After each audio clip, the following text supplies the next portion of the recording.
Reading with your kids.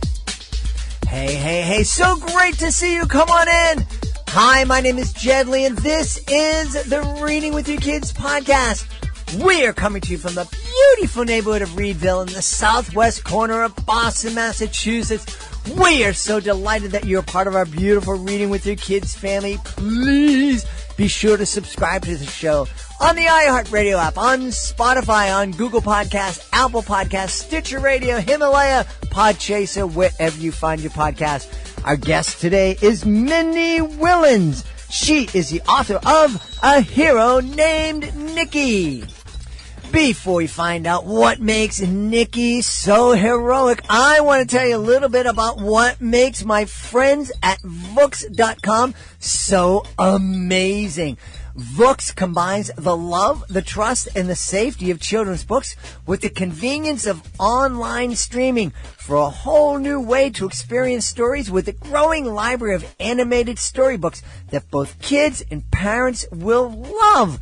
By adding movement, sound, and narration to existing books, Vooks brings stories to life, encouraging the love of reading while promoting literacy, imagination, and focus for children 2 to 8 years old. With Vooks, children can learn, laugh, and let their imagination soar, while parents can feel good about letting their little ones enjoy quality, guilt-free screen time. Right now, Vooks is offering a free 1-year subscription to every single teacher and homeschooling parent. They also offer free resources to go along with some of their most beloved titles. Now, I told the folks at Vooks that, I couldn't have them on as a sponsor until I checked it out, and I loved it. I love Vooks a whole lot. I love the fact that they feature lots of content from our friends at Familias Publishing. I love the fact that their library is so very, very extensive. And I really love the fact that I believe that this really does promote literacy, and it can really, really inspire a love of reading and not just sitting and watching in kids. Check it out today. Vooks.com. Vooks.com. Vooks.com. Joining us on the line right now from Hollywood in California. I actually made my first visit to Hollywood in 2019. Great place. Lots of action, lots of excitement, and we're really excited to talk to the author of A Hero Named Nikki. Please welcome to the show, Mindy Willens. Mindy, how are you? Hi, I'm great. How are you? I'm really excited. I was, mentioned we talked a little bit about it before, but you're right in Hollywood. A lot of times when, like when people say they live in Boston, they actually live, 30 or 40 miles outside of Boston, or that's the airport that they fly into. And I'm imagining the same is true in Hollywood, but you live right down there in Hollywood, right on or right near Hollywood Boulevard. That's right. What a crazy place to live. What's it like? Well, my friends from other states, they always say, oh, do you pass movie stars every day? Do you pass actors and performers every day on the street? And I say, yeah, pretty much everyone, even your barista, has been in something. Well, that's fantastic. Now, you were mentioning that you're the only person living in Hollywood who's not aspiring to be on the big screen or the little screen. That's right. Yeah, I have a lot of friends who are performers, and I work for performers, but I like working with kids, and I just like the energy of the city and just how frequently there are exciting things going on around me. Yeah, well, there are certainly lots of exciting things happening, and we're really excited to learn all about A Hero Named Nikki. Tell us about the story. Well, it is inspired by my sister, and she was always really observant to where she could help others, and as this book teaches kindness towards others and just really being observant to where you can help others. For example, you follow Nikki through her day, and she sees a snail that's in the way of foot traffic. So she takes a moment out of her day to help the snail. This small action on her part leads to big changes in somebody else's life. And it continues with different examples, that different creatures and people that she meets through her day. That's a great and such an important lesson for everybody to know, not just kids. It's a great lesson to learn when you're a kid, but it's so important. I absolutely remember, I went into college and my intent was to become a social worker and really kind of get out and change the world. And I did that, and I was working with kids and working with families and making changes, but I wasn't changing the world, and that made it frustrating for me. And what I wasn't able to see was that I was changing the world of the kids I was working with. Precisely, and that's precisely the point of this book. And later in the story, she comes upon, when she's swimming in the pool, a bee is drowning. We've all seen that. Mm-hmm. And the normal children's reaction, I'm a nanny, and I don't know if I mentioned this, I was a classroom teacher before being a nanny, so I've worked with like a gamut of ages, and personalities of children, and so frequently I'm the one who's teaching them for the first time. Oh, let's grab a leaf and help the bee, or let's move the snail out of the way, or open the window for the fly. To be observant, to take a moment out to use a small action to help change the entire world for that one little creature. Mm-hmm. Or sit next to the kid at school at lunch who's sitting alone, for example. Right.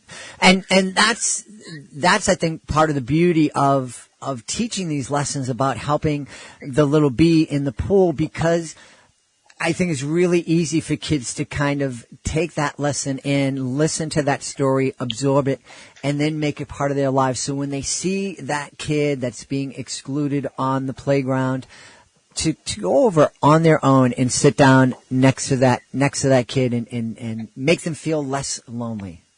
Yes, exactly. Yeah. What's it like? I know what it's like being a classroom teacher. My wife's been a classroom teacher for over 33 years, and I've been in her class and helping her. What's it like being a nanny? I've never been a nanny, and I don't think I'd look good in a nanny outfit, but well, you can be a nanny. They call them mannies. Uh-huh. if you're a man who's a nanny. But as a teacher, you're battling a lot of things that are going on at home that you don't know about, you're not privy to, because they're all the private lives of the children. So, in getting the kids' attention, you're battling getting everyone's attention at the same time. Mm-hmm. And the kids who want to sit there and want to do the activity are having to sit and wait for the kids who need a little bit more, incentive to get on board. So, between nannying and teaching, I moved over to nannying because I really like the one-on-one, or one adult versus a few number of children. Mm-hmm. And I feel like I'm just so much more effective as a teacher on this, the smaller ratio rather than 1 to 20 kids, for example. So I really, really enjoy being a nanny because it's, you're really, involved in more of the daily occurrences of daily lessons that reoccur for a person throughout every day. Yeah. So important. And what a joy to be able to be part of their lives. Oh yeah. I've worked with kids from, infancy, and then professionally as a teacher all the way through 15. So gosh, each age has its own, little sparks of, interest and, uniqueness. Uh-huh. And with 15-year-olds, challenges, I'm sure. With 2-year-olds, challenges as well. Every age, the challenges do, yes. How long did it take from from when the seed for a hero named Nikki was planted in your mind to the point where, how long did it take for it to become a book? This is such a good question. I have, by the very first seed of the idea was, I'm at my mom's house with, I'm the eldest of over 20 cousins. So, I have kids from, under 10 to like almost 20. They're teenagers now. So they're out enjoying the space, and there are all these snails, and one of the cousins is, getting in the way of the snails, stepping on the snails. One of the cousins is rescuing the snails. And that was the my first spark of the story was, gosh, I'm always teaching kids. And this isn't me teaching kids. These are teenagers. But in my work, I am teaching kids, don't step on the snail here. Let's be a rescuer, not especially in a lot of boys that I work with, they want to step on the snail. And so I have to teach them to not be, a destroyer, be a rescuer, to save the snail. And so this kind of inspired me to write a poem about it. It's a rhyme or story. And so that was the spark. It was in last June, and then September I was ready to print. So this was relatively short. And actually, it wasn't the first one. I had a different story that I was looking to be my first self-published children's book. And, because the artist phase takes so long that, this one was actually the second one that I was planning, and it's done well before the first. The first still isn't even done yet. So it's interesting how, just how, as far as productivity, just because you start one doesn't mean that that's the first one that comes out. Yeah, absolutely. I think a lot of people are surprised at how long it takes. I had Christopher Robbins, who's the president of Familius Publishing, on the show, and he was explaining to me that it can take 2 years from the time they sign a contract with an author to the moment that a children's picture book is available on the shelves. And I'm like, 2 years? that really, really and I think a great deal of it is because just fine art is, the quality takes time. Yeah, yep. And the illustrations in A Hero Named Nikki, they're really fun. And they're really different too. How did you discover and connect with the illustrator? That's such a fun question because, originally my sister, who inspired the story because of her, big heart and how she kind of led that for me with, conscientiousness towards others and, big and small. She's an artist, and she would have been the logical choice for me to be the artist for my books because, I've always been a poet ever since I was younger. My sister's always been an artist ever since she was younger. And, unfortunately, we lost her about 7 years ago. I've heard, a couple of your previous, podcasts, and it seems like this is not unusual that, it's pretty common that people will use this kind of grief and loss as an inspiration to write a children's book.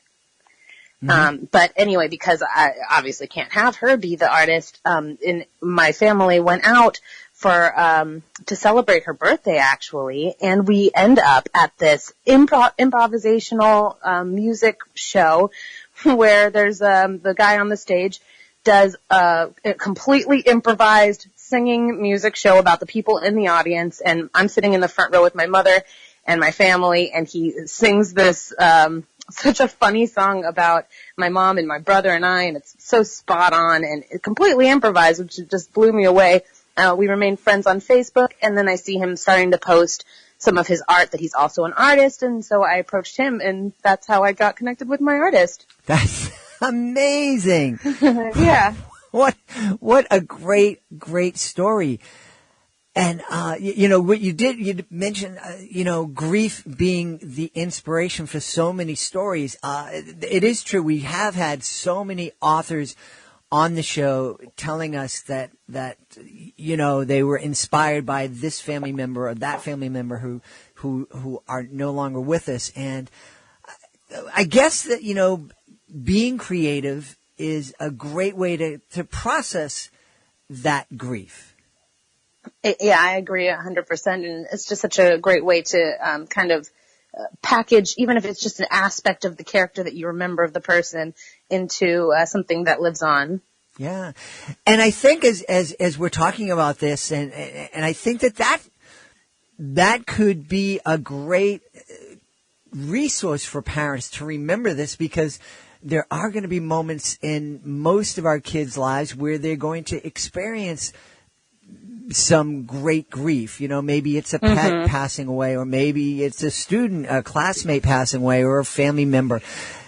You know, suggesting to them that they sit down and create a poem or a story or a piece of art that, you know, reminds them of the person that they're missing. That could be a great way to help them process the grief. Yeah, if you introduce this child who's just experienced loss into therapy, that's exactly what the therapist would recommend. Wow. Now, how long have you been working with kids as a teacher, as a nanny? Oh, over 15 years. What's been the most rewarding aspect of that career? Oh, honestly, I work with a lot of kids who, I can't mention names, and Sure. I'm not talking about any of you if you are listening. I work with a lot of kids who don't have the conscientiousness instilled in their personalities early on during the important programming days, you know, of your youth.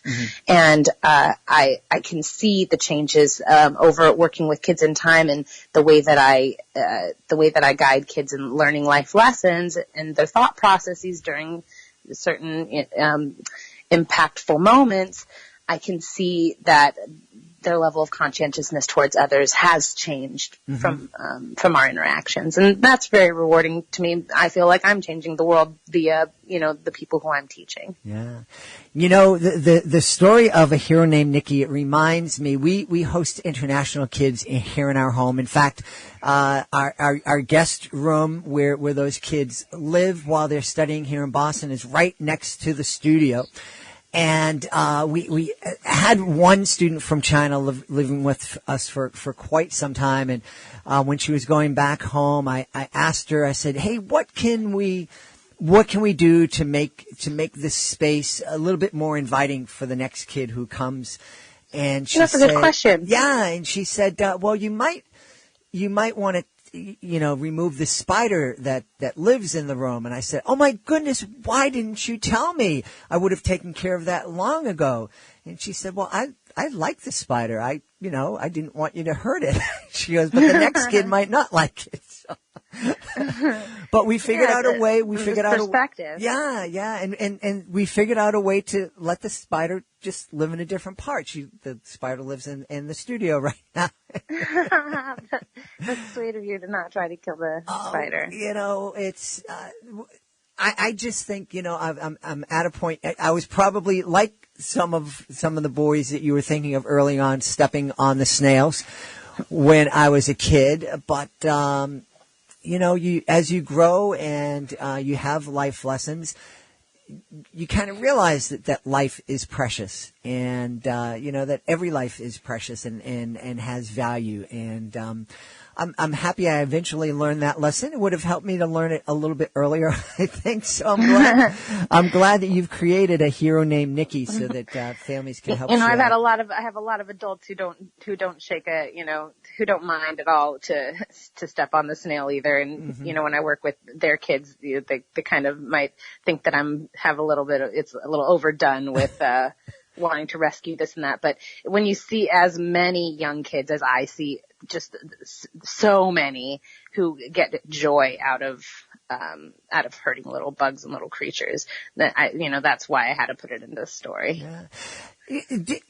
Can you think? I don't know, but where do you think that comes from? Because there's so many kids who care for animals, and they have such an affinity for creatures. But like you said, there's some that just don't. They'd rather just squish. You know, I don't want to come off here as, you know, sounding sexist in any way, but I'm just from my experience, enormously more. And I've worked with hundreds of children, enormously more. The boys get a pleasure out of destruction. It's just natural in the way that they process as children. I can't explain why, but, and I can say that, you know, with, encountering these moments over and over, that over time with my influence, you know, I see it reducing, and I'm able to turn this joy of destruction into a joy of creating and a joy of saving. But I'll just tell you that, you know, in my first moments with, you know, most of the boys, there's this pleasure from, you know, knocking the castle down or, you know, kicking the anthill. You know, it's just a pleasure of destruction. I don't know where it comes from, but I can't explain it. Well, I'm certainly not going to argue with you. I'm a guy, and there was a time when I liked kicking the sandcastle over too. So, but hopefully I didn't do it too often. Now that A Hero Named Nikki is out and it's a book, have you caught the author bug, and are there more books coming to us from Mindy Willens? Yes, there are. Actually, I have a story about my bearded dragon. I don't know if you're familiar with that. Yeah. It's a reptile, and it's called My Kitty Doesn't Meow. It's about my reptile bearded dragon named Kitty that I had, who's also no longer with us. That was a memorial project too. But I have another one that is called Wild Newt, where two boys they specifically two boys that I've worked with, actually. And the story's about them. We find a little newt in the creek, and kids want to take home a little creature that you find in the wild, and you go along the story with this newt as he's taken home by a boy who's not prepared to care for him. Wow, very, very cool. Where's the love between bugs and reptiles? I'm allergic to animals with fur personally, so I have the experience with the reptiles more, but I'm just starting to see this pattern myself, and I wonder, you know, looking at myself through this, you know, subconscious lens that I've created by, you know, via my works. That's a very interesting question I'm asking myself. You know, you're talking about the newt and the boy who takes the newt home and isn't ready to care for it. My family and I were at a sloth sanctuary down in Costa Rica over the summer, and it was beautiful. And one of the animals in the sanctuary was there because a family found it in the wild and took it home and didn't know how to care for it. And you know, they had the best of intentions, but those best of intentions they always do. hurt. They want to care for the creature. Yeah, and unfortunately, their way of caring was very, you know, hurt the sloth in many ways. So, it's what a. This is too common of a story, Yeah. And you know, just as I said, you know, working with hundreds of children, any child, it's absolutely normal. They go somewhere in the wild and they see a living creature, and if they can catch it, they want to take it home, and whoever their caregiver is going to be having this conversation with them about why not to take it home. And hopefully this story can, hopefully writing this book can help the grown-up shed light for the child. Yeah. Well, you know, living where you live, you probably have had to teach some of your kids that you're a nanny for. You know, you can't take home any of the creatures that you find on Hollywood Boulevard. That's just not. I thought that was where you're going with it. You're funny. Gently, you're funny. Mindy, where can we connect with you online? Find out more about A Hero Named Nikki and the other works that you're bringing to us. You know, I have my Facebook right now, and also I have an Instagram. It's Mindy the Writer, and so other than that, I have my books available on Amazon and Kindle. Excellent. I'd like to gift 3 of your listeners with a free hardback of my book, A Hero Named Nikki. That's great. Yeah. How can we do this? Well, so my email is mindy.willens@gmail.com. I'll spell it mindy.willens@gmail.com. And if you write to me and tell me how this book can reach, the hands of many children, then, I'll pick let's say the 8th and the 15th, and the 20th, email that I receive, and I'll send you a free copy of the book. So just write to me and tell me how my book will reach the hands of many children. Wow. And this sounds like a no-brainer for a teacher or a librarian out there, or, you know, just, hey, I'm a classroom teacher of whatever, 30 kids, 50 kids. I'd love to share this with my kids. So, yeah, what's that email address again? Mindy.Willens@gmail.com, mindy.Willens@gmail.com. And you're absolutely right. If you're a teacher, if you have an audience of children, or even if you have a big family and you guys like to share your books, please just write to me, and I'd love to gift 3 of your listeners with a hardback copy. Yeah, and you'll love the illustrations. I'm looking at an illustration of Nikki right now, and she just has the biggest, cutest brown eyes, and you'll fall in love with her. Oh, thank you. If I could just say also, it starts, what makes a hero? Super strength, X-ray vision, reaching sonic speeds, flying with precision. What makes a hero can be a bit tricky. Can you detect what makes a hero in Nikki? Awesome. Well, we're encouraging everybody to reach out to Mindy. Hopefully you'll win that hardcover copy of the book. In the meantime, we've been talking to the author of A Hero Named Nikki, Mindy Willens. Mindy, thank you so much for being part of the show. Oh, thank you, Jedley.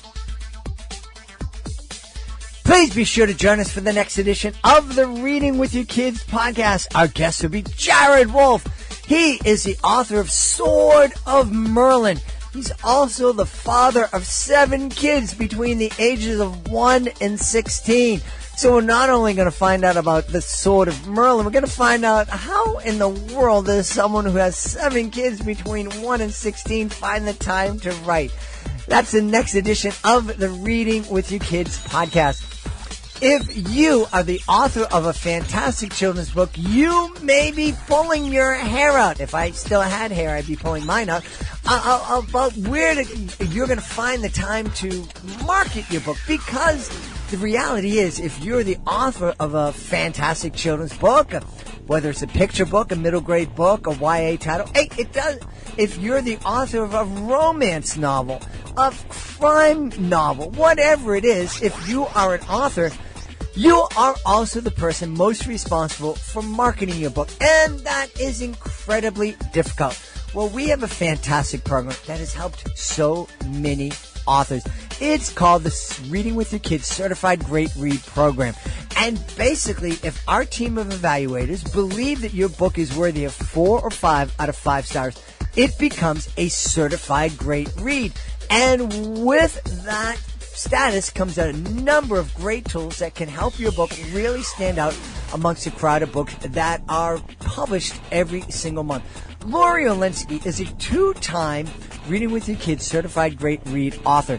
Now, we talk a lot about the fact that so many authors come into it, and marketing is challenging for them because they don't have that skill set, because they weren't marketers. They were moms, they were teachers, they were, people who went out and got a degree in English or literature, and they always wanted to write. Well, Lori Olinsky is somebody with marketing experience, very, very successful marketer.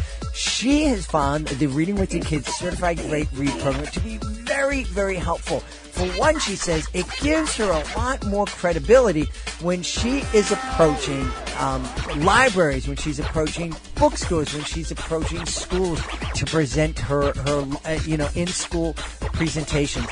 Please check it out today. Go to our website, readingwithyourkids.com. Click on the Author Services button at the top of the page. You'll learn all about it. Want to thank the folks who made today's show so very wonderful. Of course, want to thank our guest, Mindy Willens. Want to thank our sponsor, the folks at Vooks, V-O-O-K-S, Vooks, Vooks.com. I want to thank my amazing producer, Fatima Khan, for all that she does for the show. I want to thank my beautiful wife for all the support she gives me. I want to thank Augie the doggy for having my back here in the studio. And most of all, I want to thank you. Thank you so much for taking the time to join us today. And as always, thank you so very much for taking the time to make the world a better place by reading with your kids. I'll be looking for you in the next edition of the Reading with Your Kids podcast.